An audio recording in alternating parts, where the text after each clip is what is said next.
Hey everyone, great news for all the candidates who appeared for the OSSSC Sevak Sevika exam.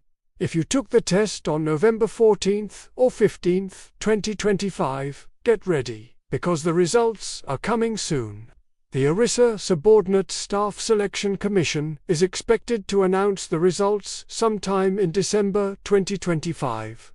So, how can you check your result?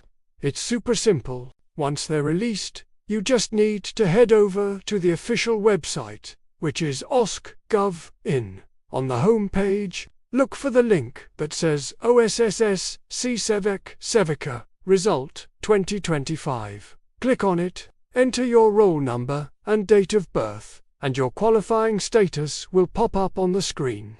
Make sure to download and save a copy of your result for future reference. We'll be keeping a close eye on the official announcement, so stay tuned for the exact date.